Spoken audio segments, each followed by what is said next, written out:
Hello students, हम यहाँ पे बात कर रहे थे कोलराउस नियम के अनुप्रयोग की। ठीक है, और कोलराउस नियम के अनुप्रयोग में मैंने आपको बताया था जल का आयनिक गुणनफल ज्ञात करना। ठीक है, और फिर हम उसकी मोलर चालकता ज्ञात करेंगे।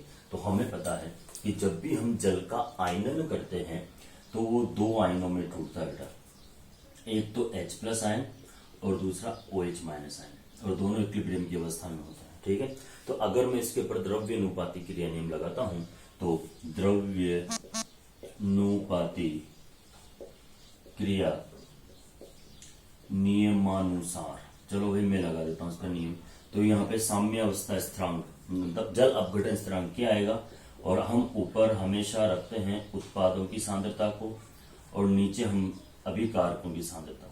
देखो हम सब जानते हैं कि 1 लीटर शुद्ध जल की जो मोलरता या सांद्रता है वो फिक्स होती है। ठीक है ना, तो हमें पता है कि K इंटू H2O को हम बोलते हैं KW, और KW जो है ये है H+ आयनों की सांद्रता और OH- आयनों की सांद्रता, और KW को हम जल का आयनिक गुणनफल स्थिरांक कहते हैं।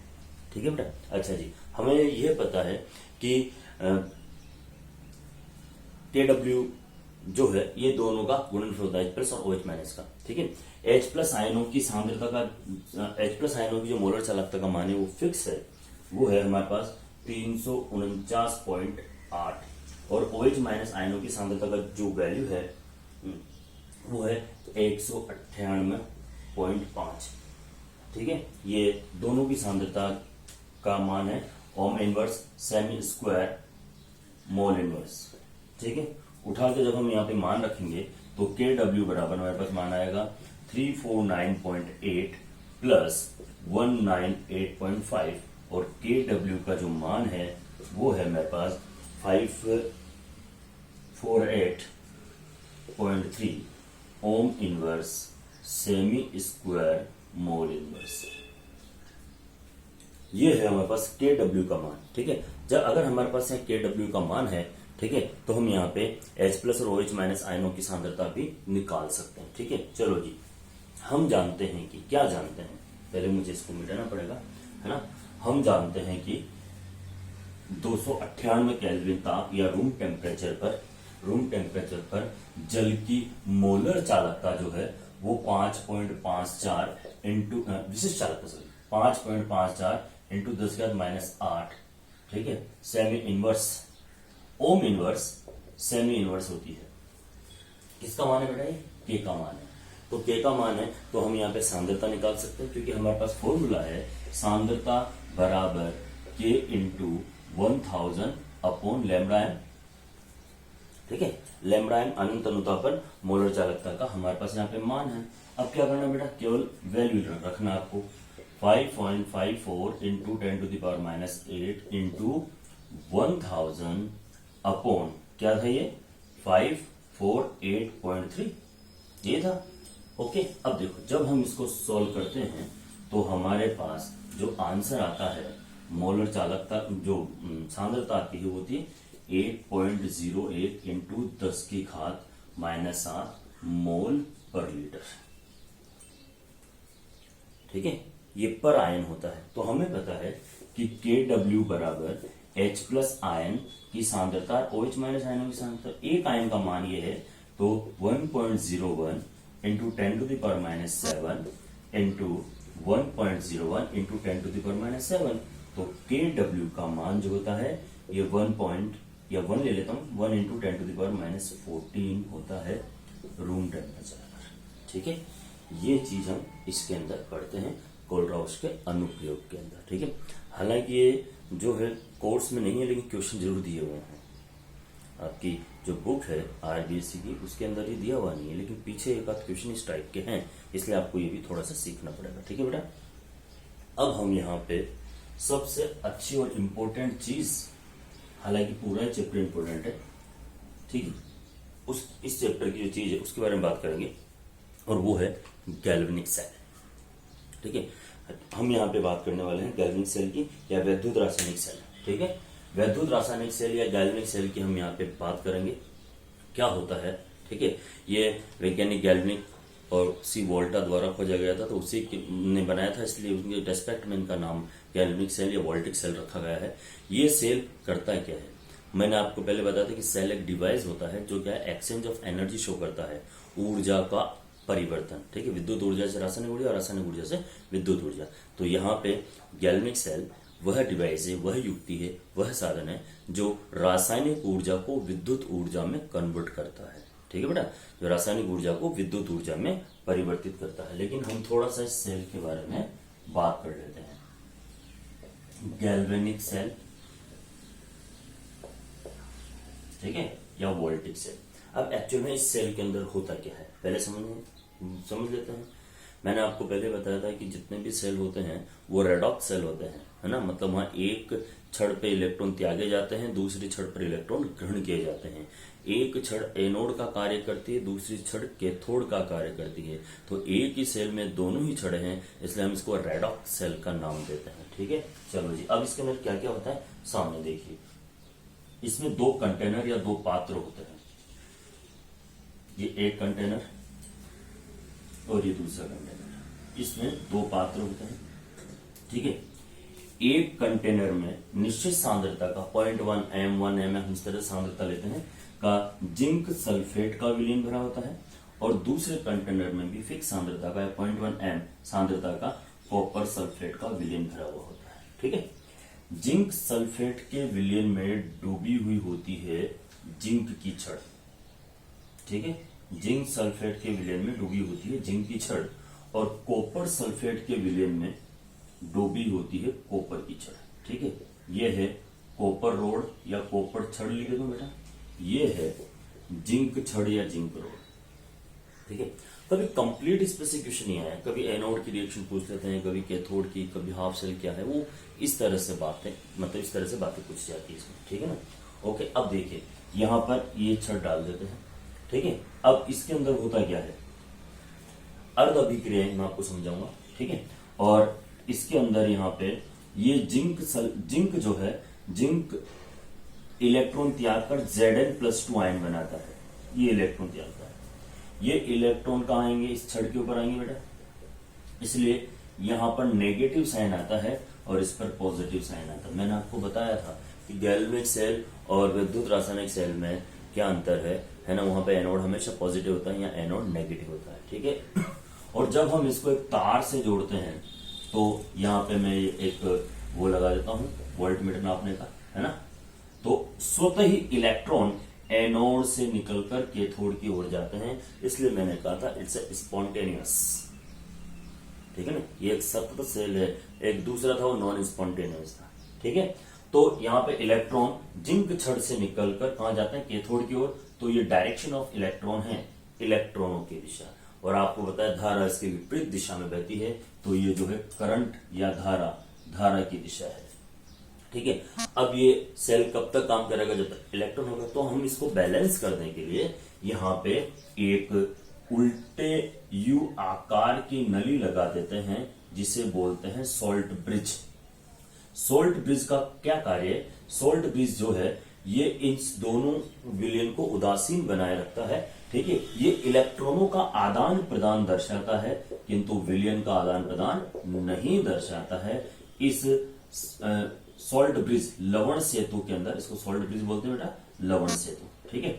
इस लवण सेतु के अंदर जो है ये भरा होता है NaCl, KCl या अमोनियम नाइट्रेट या सोडियम सल्फेट का विलयन, ठीक है। तो यहां पे मैं लिख देता हूं ये KCl या अमोनियम नाइट्रेट का विलयन भरा होता है, ठीक है। या अगर प्रोटीन लाइक सब्सटेंस होता है, ये भरा होता है, और ये जो है इलेक्ट्रॉनों का आदान प्रदान दर्शाता है, किंतु विलयन का आदान प्रदान नहीं दर्शाता है। जब इस विलयन में इलेक्ट्रॉन कम होते हैं, है ना, जैसे देखो यहां से जिंक इलेक्ट्रॉन यहाँ पे लूज कर रहा है, तो विलयन में इलेक्ट्रॉनों की सांद्रता कम हो जाएगी, तो K+ और Cl- इसमें आ जाता है। आ रही बात समझे, ठीक है। अब देखो यहाँ क्या होता है, कॉपर सल्फेट जो है ये कॉपर +2 आयनों में टूटता है, और ये 2 इलेक्ट्रॉन ग्रहण करके कॉपर परमाणु बनाता है, ठीक है। लेकिन यहाँ पे बहुत सारी चीजें हैं, बहुत सारे प्रश्न हैं जो हमारे माइंड में आते हैं, उसके बारे में हम स्पष्ट रूप से यहाँ बात करने वाले हैं, ठीक है। तो मैं पहले इस पूरे सेल की रूपरेखा बता देता हूँ, समझा देता हूँ कि इसमें दो पात्र होते हैं, दो कंटेनर होते हैं। एक पात्र में निश्चित सांद्रता का जिंक सल्फेट का विलयन भरा होता है जिसमें जिंक की छड़ डूबी होती है। दूसरे पात्र में कॉपर सल्फेट का विलयन भरा होता है और उसमें कॉपर की छड़ डूबी हुई रहती है। ठीक है, दोनों छड़ों को तार से जोड़ने पर इलेक्ट्रॉन जिंक से निकलकर कैथोड की ओर जाते हैं। ठीक है, अतः यहाँ पे जिंक एनोड का कार्य करता है। ठीक है, क्योंकि इलेक्ट्रॉन हमेशा एनोड पर होते हैं और एनोड पर ही त्यागे जाते हैं और कॉपर छड़ यहाँ पे कैथोड का कार्य करता है।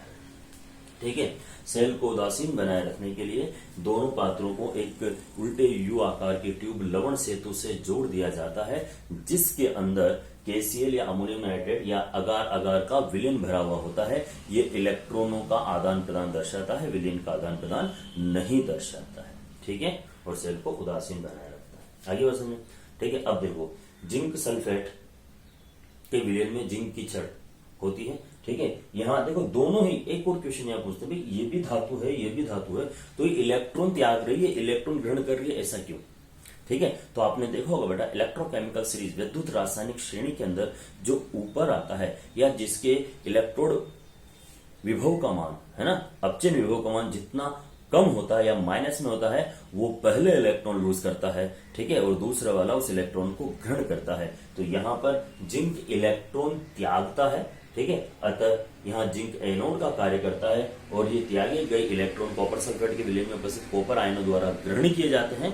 ठीक है, अतः यहाँ जो कॉपर है वो एनोड कैथोड का कार्य करता है। तो यहाँ पे ये छड़ तो मेल्ट होगी, पिघली होगी, इलेक्ट्रॉन जा रहा है। आपको पता है एक इलेक्ट्रॉन का मास होता है, द्रव्यमान होता है, भले कितना ही हो लेकिन होता तो है ना। तो यहाँ पे ये छड़ तो क्या होगी, पिघलेगी और यहाँ पर इस छड़ पर डिपोजिशन होगा कॉपर का। ठीक है, तो यहाँ पे द्रव्यमान वगैरह में है ना, याद आ रहा होगा फैराडे का नियम। ठीक है, तो वहां पे भी इसका थोड़ा सा काम करता है। ठीक है, अब देखिए इसको हम दो अर्ध अभिक्रियाओं में बांटते हैं। ये पहली अर्ध अभिक्रिया है। ठीक है, जहां पर जिंक इलेक्ट्रॉन त्यागता है, Zn+2 आयन बनाता है, इसे बोलते हैं फर्स्ट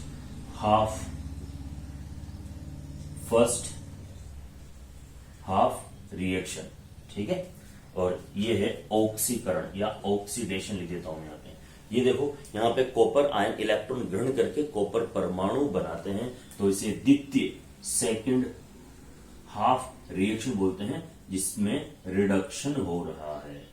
ठीक है, तो दोनों ही हाफ रिएक्शन को मिला दें तो एक कंप्लीट रिएक्शन हमारे पास यहाँ पे बन जाती है। तो वो कंप्लीट रिएक्शन क्या है वो देखिए, यहाँ पे ये कंप्लीट रिएक्शन है अपने पास Zn+Cu+2 बनाता है Zn+2 + Cu। ठीक है, अब देखो मैं ऑक्सीजन दिख नहीं जाती है ना, थोड़ा सा ऊपर लिख देता हूँ। दोनों हाफ रिएक्शन को मैं कंप्लीट करके थोड़ा सा ऊपर यहां लिख देता हूँ आपके लिए। ठीक है, इधर दिख रहा है आपको, चलो जी यहां लिख देता हूँ। देखिए ये Zn+Cu+2 बनाता है Zn+2 + Cu। तो यहां समझना, आपको पता है कि जो भी तत्व फ्री फॉर्म में होता है उसका ऑक्सीकरण स्टेट जो है, जो ऑक्सीकरण अवस्था है जीरो होती है। तो इसका ऑक्सीकरण अंक 0, इसका ऑक्सीकरण अंक 0, इसका +2 और इसका भी +2। तो 0 से +2 ऑक्सीकरण अंक में वृद्धि हुई तो यहां पर क्या होगा, ये इसका हो रहा है ऑक्सीकरण। ठीक है, +2 से 0 ऑक्सीकरण अंक में कमी होती है तो ये हो रहा है यहाँ पर अपचयन। तो एक छड़ पर ऑक्सीकरण होता है और दूसरी छड़ पर अपचयन होता है, इसलिए हम इसे बोलते हैं रेडॉक्स सेल, रेडॉक्स अभिक्रिया। ठीक है, ध्यान देना इस चीज का। यहाँ पे दूसरी चीज और देखिए यहाँ पे। ठीक है, यहाँ पे एनोड लिखने का तरीका और चिन्ह परिपाटी दोनों ही चीज को मैं यहाँ पे समझा देता हूँ। यहाँ जो एनोड की रिएक्शन है उसको पहले लिखते हैं, बाद में कैथोड की रिएक्शन को लिखते हैं, तो ये चिन्ह परिपाटी आएगी। ठीक है, और यहाँ आपको हमेशा देखना है कि धातु से धातु आयन बन रहा है तो ऑक्सीकरण होगा, और धातु आयन से धातु बन रही है तो वो क्या होगा बेटा, अपचयन होगा। आप इसको एक बार देख लीजिए, बहुत ही अच्छी चीज है ये। फिर मैं वापस से 2-3 पॉइंट की बात करूंगा।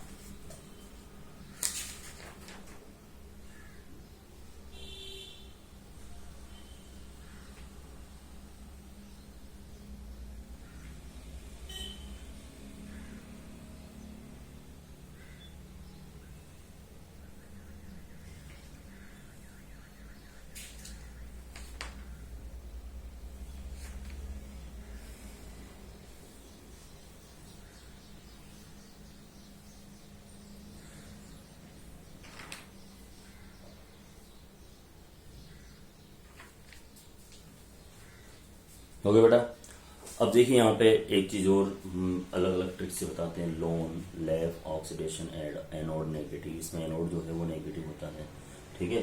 इलेक्ट्रॉन का प्रभाव एनोड से कैथोड की ओर है, जिंक से कॉपर छड़ की ओर होता है, और धारा इलेक्ट्रॉन की विपरीत दिशा में बहती है, हम जानते हैं। तो धारा का प्रभाव कॉपर से जिंक की ओर होता है। ये दोनों चीजें हैं जो इसमें ध्यान में रखना है। एक और पॉइंट है लवण सेतु के कार्य, ठीक है, जो मैंने अभी भी आपको समझाया कि लवण सेतु सॉल्ट ब्रिज किस तरह से वर्क करता है, उसके बारे में मैंने आपको यहाँ पे समझाया। अब गैल्वेनिक सेल की चिन्ह परिपाटी की बात करते हैं कि गैल्वेनिक सेल को लिखते कैसे हैं, ठीक है। चिन्ह परिपाटी, क्योंकि अक्सर जो क्वेश्चन आएंगे अभी अपने पास सेल से रिलेटेड, वो चिन्ह परिपाटी से ही समझ में आएंगे। मैंने आपको कहा था कि एनोड की रिएक्शन को पहले लिखते हैं और कैथोड की रिएक्शन को बाद में लिखते हैं। हम छोटी सी ट्रिक भी बनाते हैं इसमें। ये देखिए, ये 1, 2, 3 और 4, ठीक है। तो जब भी हम इसको लिखेंगे तो सबसे पहले हम किसको लिखेंगे, 1, 3, ये बराबर का साइन है ना, और फिर हम यहाँ लिखते हैं 2 और 4। अगर विलियन है तो उसकी फिजिकल स्टेट लिखेंगे, अगर मेटल है तो हम उसको वैसे लिख देंगे कि मेटल सॉलिड फॉर्म में होता है। तो हम यहाँ पे 1, 3, ये 1 और 3, ये देखिए एनोड की रिएक्शन को पहले लिखते हैं। तो यहाँ जिंक से बन रहे हैं Zn+2, और Zn+2 आयन हमेशा विलियन अवस्था में बनते हैं। तो हम यहाँ लिख लेंगे AQU एक्वस फॉर्म में, या जलीय लिख दो हिंदी में। और फिर 2 और 4, ये 2 नंबर पे क्या था, Cu+2, तो Cu+2/Cu, ये एक्वस होगा बेटा, AQU है ना। धातु की जगह मैंने कहा था आप सॉलिड भी लिख सकते हो। तो अब यहाँ पे साफ साफ पता चल रहा है कि जिंक से Zn+2 आयन बन रहे हैं, मतलब ऑक्सीकरण हो रहा है। तो ऑक्सीकरण वाली रिएक्शन को पहले लिखते हैं। चिन्ह परिपाटी, कोई सी भी रिएक्शन देख लेना, फिर कोई किसी भी प्रकार की रिएक्शन, उसके अंदर अगर ऑक्सीकरण आपको पता है, अपचयन आपको पता है, तो आप इस तरह से उसको इजी वे में लिख सकते हो। जहां पे साफ साफ दिख रहा है कि जिंक से Zn+2 बन रहा है, मतलब कि इलेक्ट्रॉन लूज हो रहे हैं। तो ये क्या हो गया बेटा, एनोड की अभिक्रिया, जिसको चिन्ह परिपाटी के अनुसार पहले लिखा जाता है। इधर देखिए Cu+2 से Cu बन रहा है, मतलब Cu+2 2 इलेक्ट्रॉन ग्रहण करेगा तो Cu बनेगा, ठीक है। तो यहाँ पे क्या हो रहा है, अपचयन हो रहा है, और अपचयन हमेशा कैथोड पर होता है। तो ये है हमारी कैथोड की अभिक्रिया, एनोड की अभिक्रिया और कैथोड की अभिक्रिया। हम दोनों ही अभिक्रियाओं को इस प्रकार से इजी वे में लिख सकते हैं बिना किसी प्रॉब्लम। देखो सेल यही नहीं, सेल और भी अलग अलग छड़ों से मिलकर बन सकते हैं, ठीक है। और सेल का विद्युत वाहक बल कैसे ज्ञात करते हैं वो भी हम यहाँ पे लिख सकते हैं, ठीक है।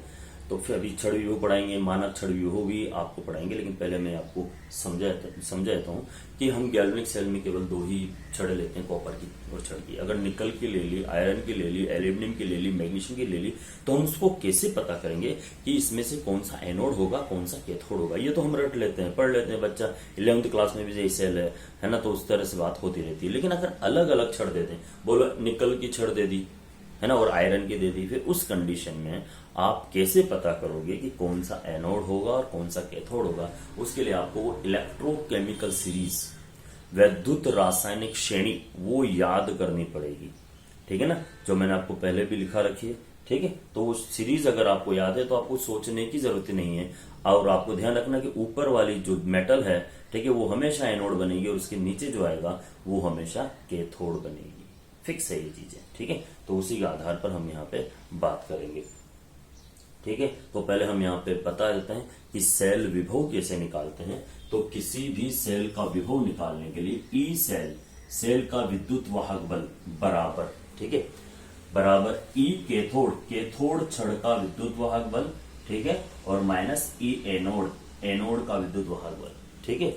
देखो एनोड हमेशा लेफ्ट होती है, ये भी ध्यान रखना, क्योंकि आपको ऐसा देखने को मिलेगा E cell equals to E right minus E left. Right जो होगा वो कैथोड होगा, लेफ्ट जो होगा वो एनोड होगा। और उसके लिए तो मैं ये लोन याद रखते हैं अपन, लोन है ना, लेफ्ट ऑक्सीडेशन एनोड नेगेटिव। जो लेफ्ट है वहां ऑक्सीकरण होगा, और ऑक्सीकरण हमेशा एनोड पे होता है, और एनोड वो नेगेटिव होगा इन गैल्वेनिक सेल, ठीक है। ये चीज आपको पता होनी चाहिए, ठीक है। तो ये सेल है, इससे रिलेटेड बहुत अच्छी अच्छी चीजें हैं जिसके बारे में हम बात करने वाले हैं आप लोगों से।